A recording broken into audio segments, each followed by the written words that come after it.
Blackfriars is a very distinctive station. Since its rebuild in 2009, it's also a very modern one. It stretches right across the river, giving it perhaps the best views from any station in London.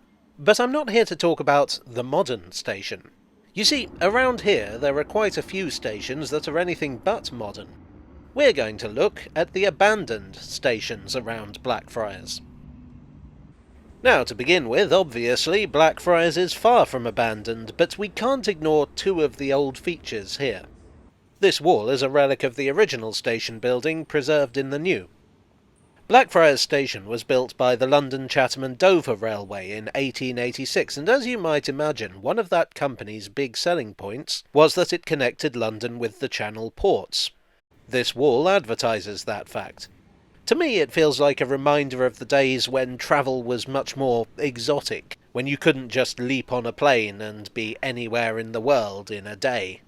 The old station was very much smaller than the current one, because, Channel ports or no, the LCDR was a very poor company. And outside you have the piers from the old bridge. There were two rail bridges, the current one, built in 1886, and the old one, built in 1864.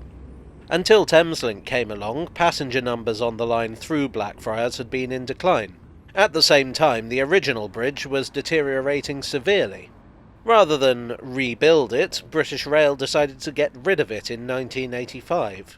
There was talk of reusing the piers back in the 2000s when they were looking to rebuild the station, but that doesn't seem to have happened.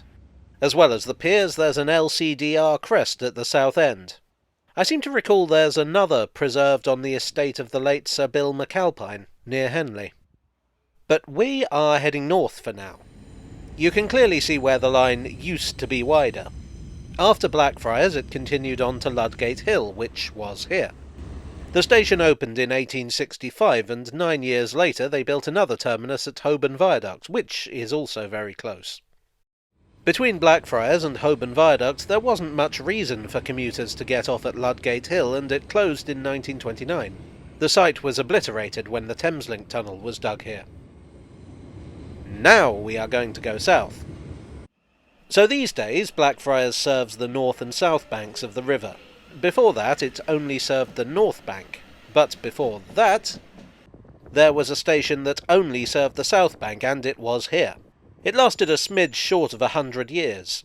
Before the LCDR could build their station on the north bank, they built a temporary terminus here that opened in June 1864.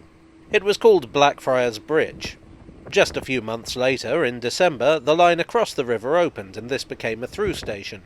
In 1885, passenger trains stopped calling here, what with Blackfriars Station being on the way and all, but it remained open for goods traffic until February 1964. Most of it was demolished a couple of years later. This ramp for carts and lorries, and this wall, are all that remains.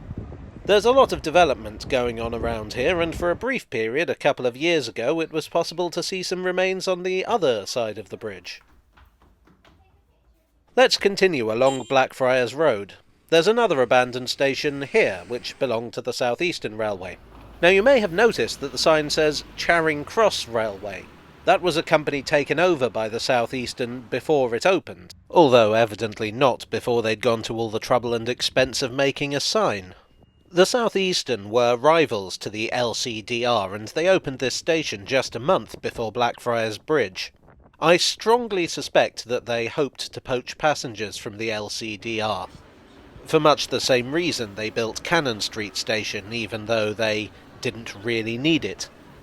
However, this Blackfriars Station, as opposed to the other two, this is so confusing, this Blackfriars Station only lasted 5 years. On the 1st of January 1869 it was replaced with the station just a few yards away that is now called Waterloo East, but back then was called Waterloo Junction. It was also just called Waterloo for a while, once again, quite confusing. One last one I'd like to look at is here on Great Suffolk Street. This was Southwark Continental Depot, also known as Grande Vitesse Depot, really leaning into that Channel Port train services thing.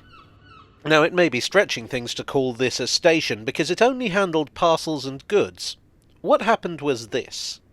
The rivalry between the South Eastern Railway and the London, Chatham and Dover Railway reached a point where they basically ended up penniless and joined forces in 1899 to form the South Eastern and Chatham Railway. It wasn't exactly an amalgamation, but also it kind of was. I don't fully understand it myself. Anyway, as part of that, they built this depot in 1901 to improve facilities for both of them. There was also a locomotive depot here, which was called Ewer Street. I don't know why they felt they needed two different names for the same site, but then that's hardly the strangest thing about the South Eastern and Chatham Railway. The loco depot closed in 1961 and the parcels depot went in 1969. There was a set of carriage sidings here until 1980. So there you have it, a brief look at 4 abandoned stations around Blackfriars. Honestly, I could have kept going. There are so many abandoned stations on both sides of the river. People sometimes ask me if I ever worry that I'm going to run out of things to talk about. With the way the Victorians built railways, I can safely say, no I don't. Well, I hope you enjoyed today's video. If so, please do leave a like to let my good friends at YouTube know.